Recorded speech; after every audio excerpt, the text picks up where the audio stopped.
adresse au peuple du Bénin à se lever pour rejeter l'esclavage par imposition du candidat de la rupture.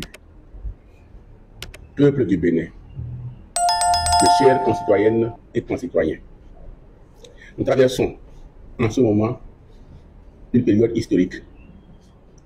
Nous vivons des heures difficiles.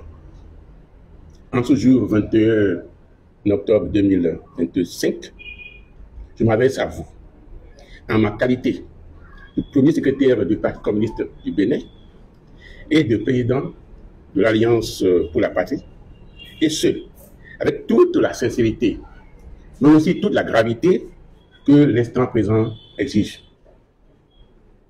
Les faits. Le lundi 13 octobre 2025, après moult tractations, le Parti Les Démocrates arrive à désigner en Conseil national son duo à la prochaine élection présidentielle, duo composé de Maître Renaud Agbodio, de Jules Lodju.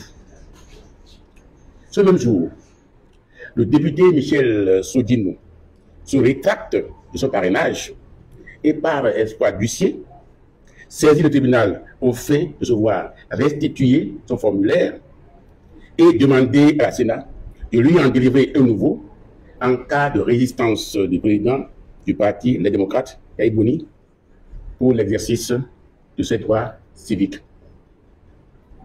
En ce même jour, 13 octobre, une ordonnance du juge des référés du tribunal de première instance de première classe de Cotonou, Dossa Guillaume Lali, donne raison au député défaillant Sodinou, enjoint au président Yahya Boni, ex-qualité, président du Parti des démocrates, de restituer au député le premier formulaire de la fiche de parrainage signée et déposée en ses mains par celui-ci le 2 septembre 2025 et enjoint à la Sénat de délivrer une nouvelle fiche. La Sénat s'exécute de la décision du tribunal et délivre en effet au député Sodinou un nouveau formulaire.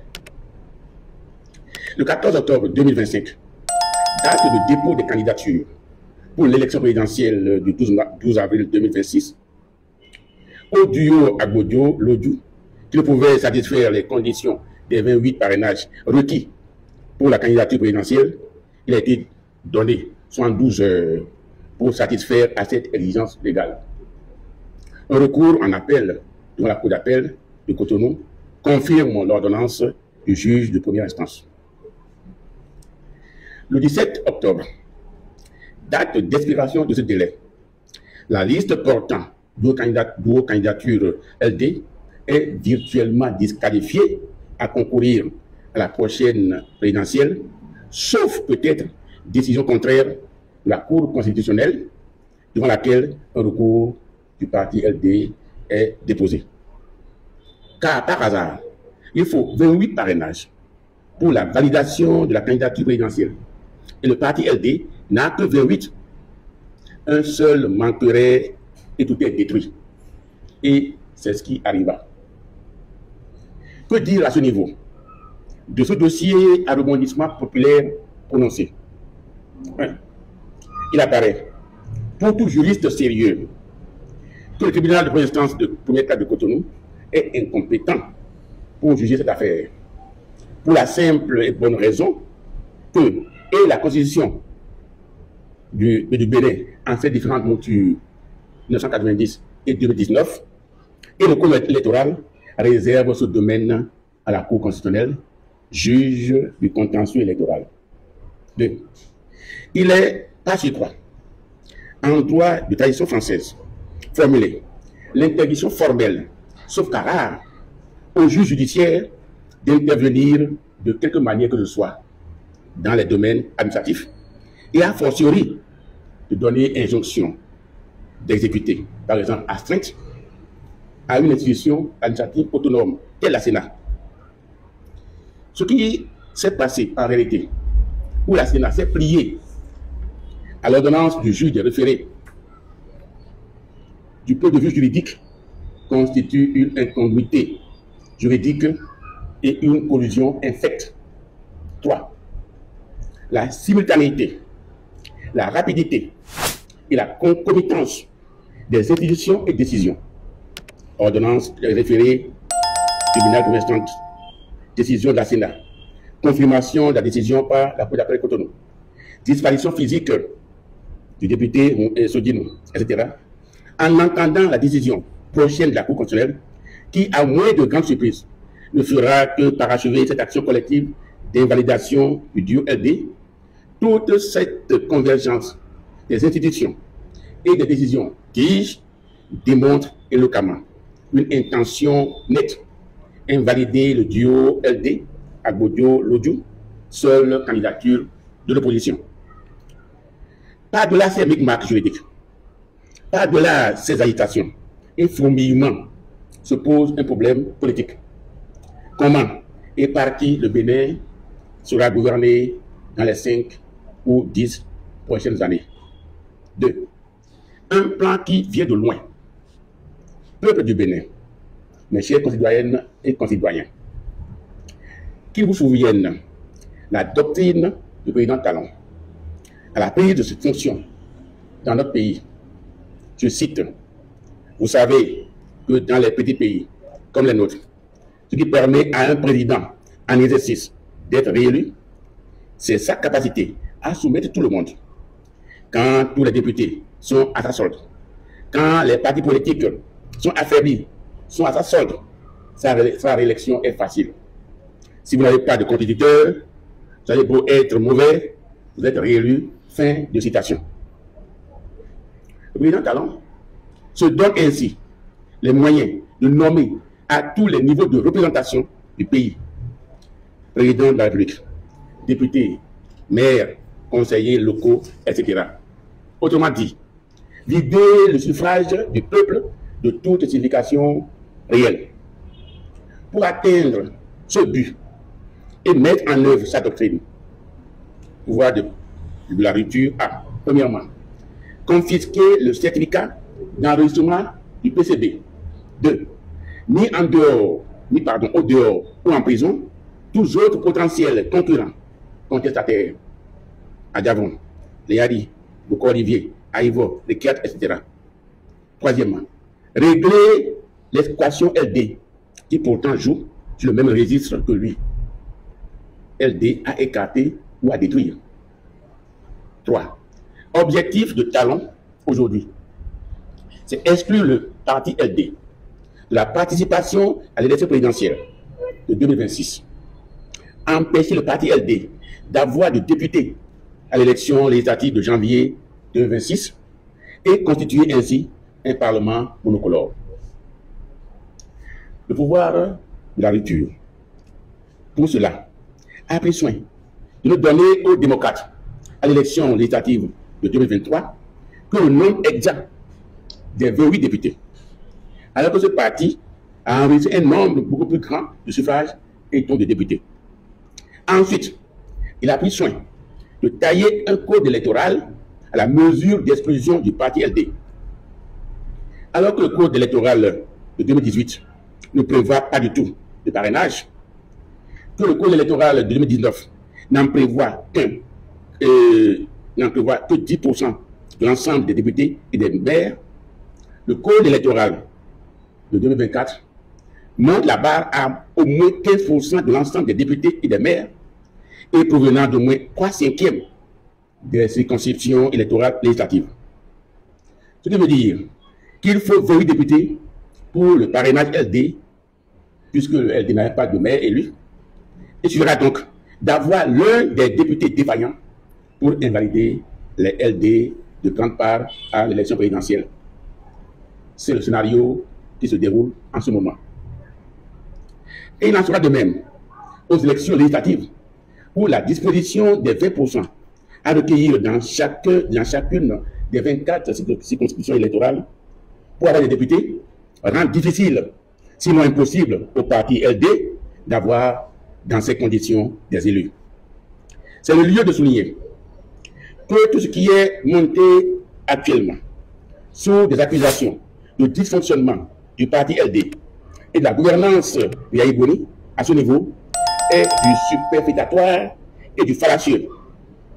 La cause de l'invalidation en cours du duo LD réside essentiellement dans la politique du président Talon d'exclure tout compétiteur de l'élection présidentielle et de procéder à la nomination du prochain président de notre pays.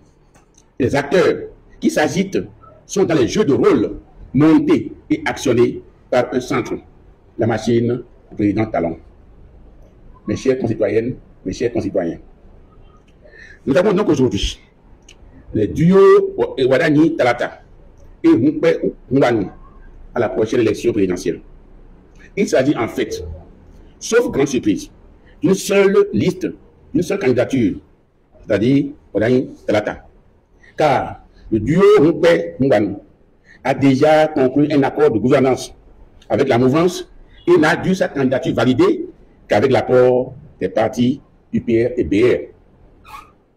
Nous aurons donc en face de nous, non un président élu par le peuple, mais un président nommé par le président Talon. Inacceptable. Elle représente. Tout le peuple uni se doit de se lever pour dire non à l'exclusion de toute opposition à la prochaine élection présidentielle. Non à l'invalidation du duo LD de la prochaine élection présidentielle. Non à la poursuite du pouvoir de Talon.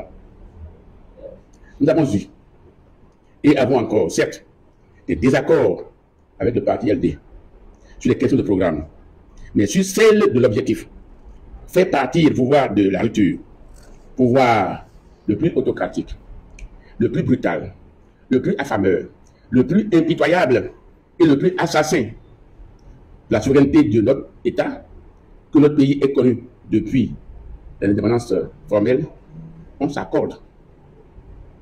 Le désaccord porte ici sur la voie d'en finir avec un pouvoir autocratique, voie électorale ou voie non électorale. Par ailleurs, même avec des désaccords, nous n'accepterons jamais la destruction par l'autocrate Talon du parti Les Démocrates, qui exprime un courant d'opinion dans le pays. Peuple béninois, nous voici à un tournant. Le peuple béninois fait face à un défi à relever. Grand 4. Les conséquences de la poursuite du système Talon sont incalculables pour notre parti. En effet, avec Talon ou son prête-nom Wadani, 1. C'est l'esclavage continu avec la dictature féroce de l'argent, de la force militaire sur notre peuple. C'est le métier ou l'homme mort en prison des citoyens tels Rekiat Madougou, Joël Aïvo, Boko Olivier, ainsi que les jeunes arbitrairement détenus. C'est le maintien en exil forcé de nos concitoyens. C'est la poursuite des arrestations et enlèvements sans fin avec le maintien des lois liberticides. Ainsi, le jeune président de COGEP a été enlevé ce matin en circulation. Alors nous parlons, ça ne va pas encore où se trouve et quoi on lui reproche. Nous exigeons de toute urgence sa libération. 2. C'est la famine et la misère continue pour la population avec les multiples impôts et taxes. 3. C'est la poursuite de la politique de chasse aux paysans, producteurs tels les sojaculteurs, les cotoculteurs et autres producteurs de cajou, avec des fossés creusés et des granites posés aux frontières pour empêcher les producteurs de vendre librement leurs produits à des prix rémunérateurs. 4. C'est la continuation du mépris de nos dignitaires traditionnels, avec une loi d'essence coloniale, telle la loi d'avril 2025, régissant les chefferies traditionnelles. Avec Talon, pour son prête-nom, Wadani. 5. C'est les hôpitaux vides, des écoles en ruine, avec des AME déguenillés et esclavagisés. 6. C'est la prédation systématique de nos fonds, de nos richesses et recettes au profit du clan. 7. C'est une jeunesse complètement déglinguée et complètement détruite moralement, qui ne sait vers quel horizon se diriger, à qui on offre comme alternative que des programmes trompeurs tels Campus France, Loto Visa Canada, Visa États-Unis, donc des programmes de migration, ou des programmes où nos jeunes filles remplies des avions pour l'esclavage dans les pays du Golfe, Koweït, Liban, Qatar, etc. 8. Enfin, comme conséquence du métier de pouvoir de talent, c'est le métier sur notre territoire des troupes d'occupation françaises pour renforcer la domination coloniale, former des terroristes pour l'assassinat continu de nos braves soldats et populations dans les régions septentrionales du Bénin et de constituer des forces d'agression contre les peuples frères et voisins. Voilà le défi à relever. Voilà ce qu'il faut contrer absolument. Enfants du Bénin debout, répondons aux appels de nos aïeux qui, au prix du sang, ont mené des combats éclatants. Soyons leurs dignes héritiers. Que vive le Bénin, que vive la patrie. Cotonou, le 21 octobre 2025. Je vous remercie.